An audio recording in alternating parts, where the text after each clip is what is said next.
The Netflix of video games. Now, this is going to be one of the last videos of this style on this channel, as a big rebranding is about to happen, which you'll find out about very soon, but I thought this was especially important to talk about. I don't normally go to the traditional media outlets anymore like I used to maybe 10 years ago. I don't read IGN or Kotaku or Polygon. In fact, I'd argue that the last time I read an article that actually did anything for me in terms of entertainment or information was probably when I was in college. Honestly, I think that most of the time if I'm going to get content from somewhere, it's going to be somewhere non-traditional, or I guess if you consider YouTube traditional, probably there. But this article struck a nerve with me, mostly because there's some reality here that isn't quite being displayed or portrayed the way it should be, and it's this Polygon article that talks about Crackdown 3 and what it could mean for Xbox moving forward. It takes everything great that Microsoft has done with the Xbox over the past couple of years, really and specifically the announcements over the past year, and kind of shoves them into this group of, I don't know, weird pessimism based around, or I guess centered around Crackdown 3, and kind of implodes upon itself. But let me explain all of that. Polygon, or at least in this article, believes that the Xbox One is going to be filled with games, and the next Xbox is going to be filled with games a lot like Crackdown 3. So let's first talk about what Crackdown 3 is. Obviously, my review is out there. Crackdown 3 is not very good. It's borderline mediocre. It's verging on bad in some ways. It's just not a great game. It's not worth $60. And that's somewhere where this article starts to run. This game is not worth $60, something we all know. But from there, things get kind of twisted. So let me actually quote a little bit of this article to start out. Last summer, Microsoft acquired 5 new studios.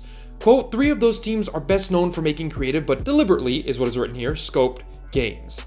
Ninja Theory with Hellblade, Senua's Sacrifice, Undead Labs with State of Decay, and Compulsion Games with We Happy Few.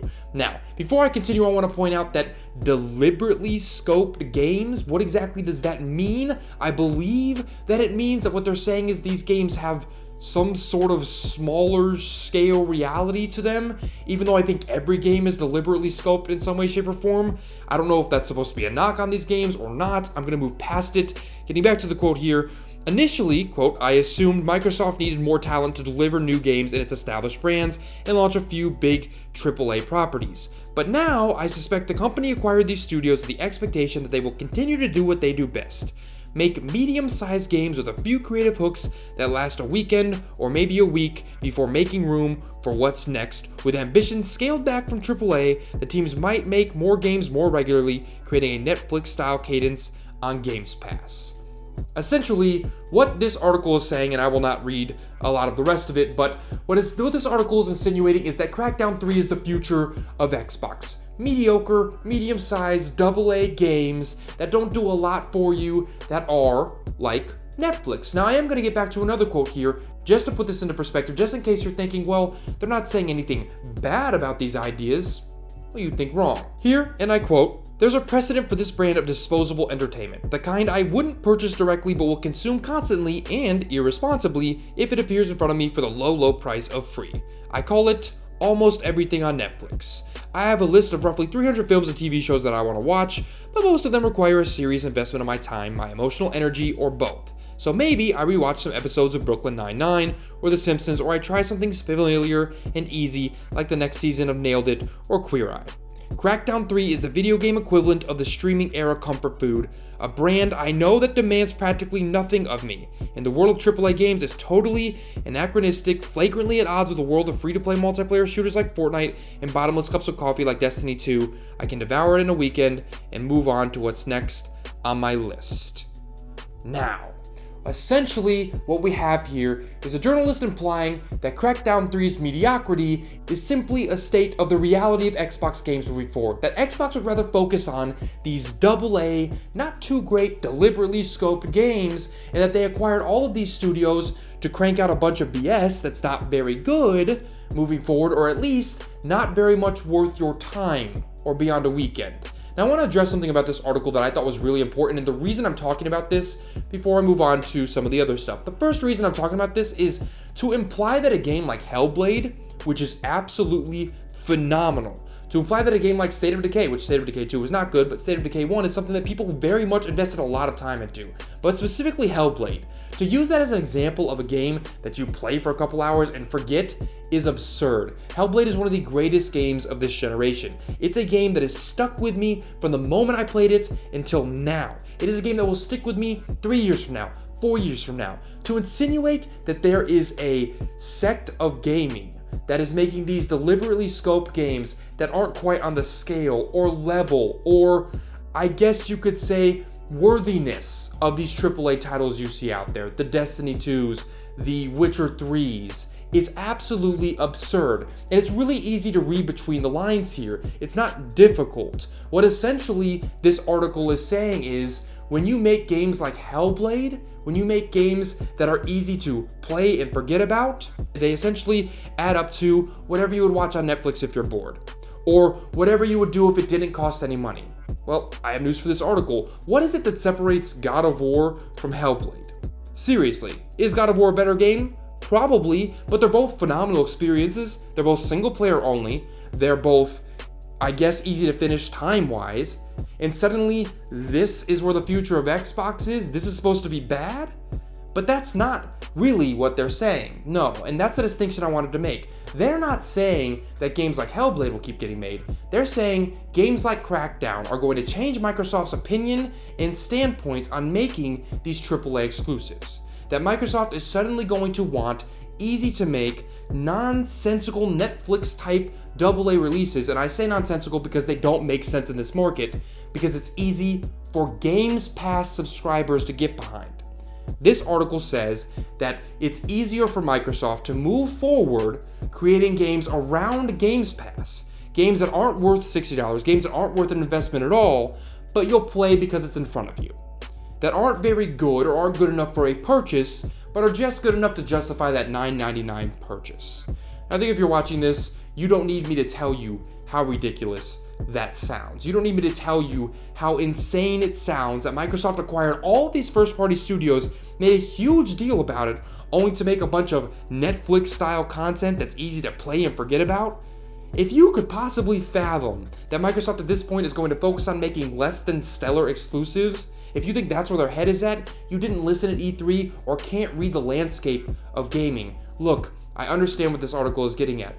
Games Pass presents an interesting reality, right? Take Crackdown, for example. We spent 6 years making this game. Granted, most of it was spent investing in technology that is almost meaningless to the game, but we spent 6 years making this game. It cost a lot of money, and now it's doing really poorly critically and probably won't sell as well as other games on the platform. So, do we invest our time and money in this, or make these smaller games that we can pump out quicker? I think the answer to your question is pretty easy. Just make a better game. Do you think God of War had trouble selling? Probably not. Hellblade didn't have trouble selling. Do you think any game worth its salt is having trouble selling? I mean, did you think that if Far Cry New Dawn had come out and been the best game of the generation, it would have trouble selling? Absolutely not. This is ridiculous. This idea that Microsoft is suddenly in a position where they're not going to or don't have a reason to make good games, or better yet, not good games, games that are worth a $60 purchase, games that are justifiable outside of Games Pass, is, I don't know, it's almost like people still want to box Microsoft into a corner even as they make these strides forward. Even as they make changes that are worthy of being celebrated, they still want to box them into this weird corner that they were in 2013 when they announced the Xbox One. But that's not where they are now.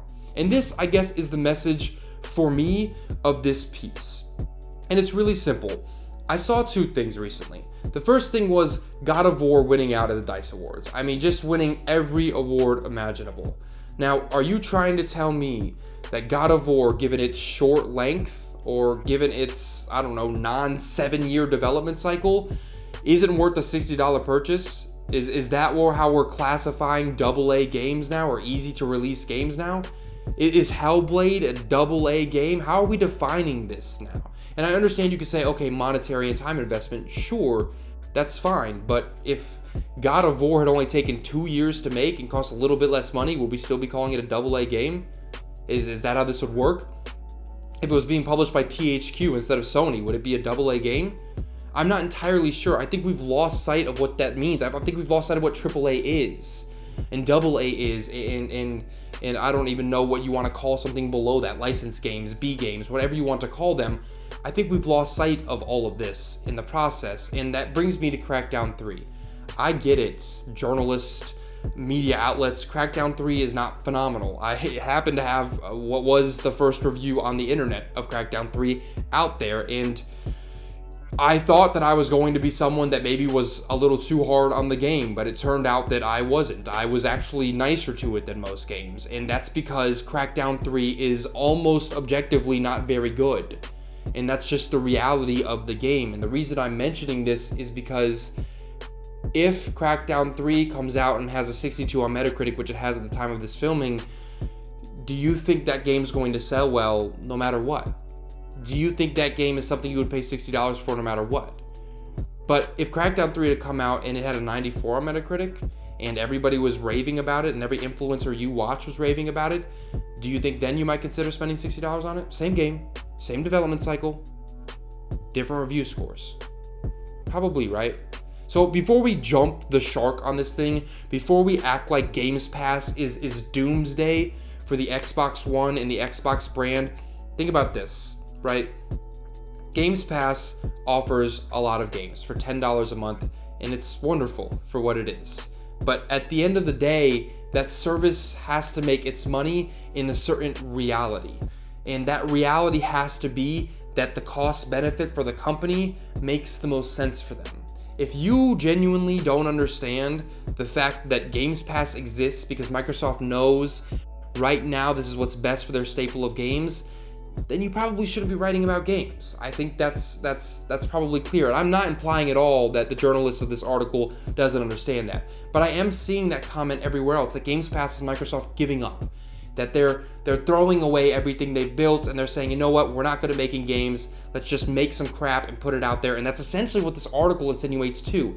It's no longer about making these incredible AAA experiences, it's about kind of making things quicker and not making them as big or as grand or as even good in some cases, and just pushing them onto Games Pass and justifying that cost. And I don't know, maybe I give Microsoft and the Xbox One a little bit too much credit, but I don't think I'm alone in this. I think that the system at this point in 2019 deserves better than these kinds of realities, or they're not really reality at all, these kinds of, I don't know, fear-mongering with the system and its future. Anyways, guys, I want to know what you guys think. What do you think of Games Pass? What do you think of Crackdown 3?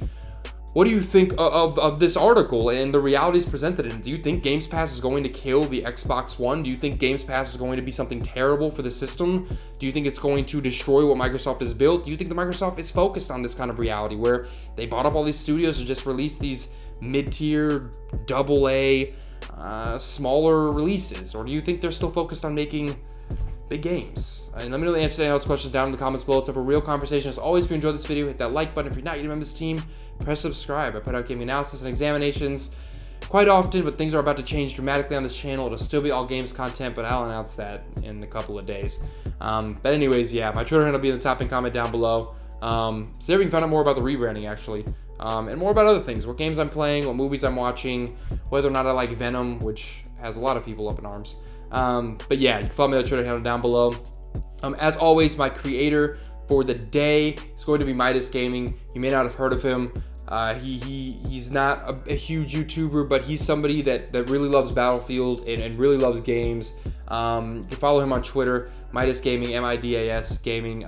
Great dude, amazing guy, level-headed. I just think that he deserves a little bit more shine, whether that's on Twitter or wherever else he ends up. So yeah, shout out to him. And until next time, guys, I'm out.